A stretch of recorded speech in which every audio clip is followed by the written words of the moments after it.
আপনাদের জন্য যারা অলরেডি প্রেগনেন্ট, বেস্ট ব্যায়াম হচ্ছে হাঁটা। ফ্রেশ এয়ারে মানে হাঁটা। 2 নাম্বার আমি রেকমেন্ড করবো সুইমিং। 3 নাম্বার মানে ব্রিথিং এক্সারসাইজ এবং ইয়োগা। এই হচ্ছে ব্যায়াম। এখন আপনাদের হিটের দরকার নাই, হাই ইন্টেন্সিভ ইন্টারভাল ট্রেনিং এর দরকার নাই, এবং যে আমার ওজন কমাইতে হবে ও যে খুব হার্ড ফিজিক্যাল এক্সারসাইজ এইগুলোর দরকার নাই।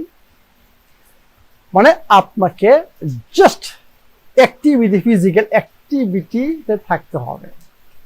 শুয়ে থাকলেও হবে না, কারণ আমি বারে বারে বলি যে অক্সিজেন যদি আমার সেলে আমি ঢুকাইতে চাই, আমাকে ফিজিক্যালি অ্যাক্টিভ থাকতে হবে।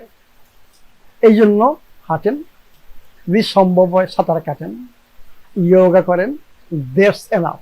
অন্য কোনো রকম মানে ফিজিক্যাল এক্সারসাইজের আপনাদের দরকার নাই, জিমে যাওয়ার দরকার নাই, কোনো দরকার নাই।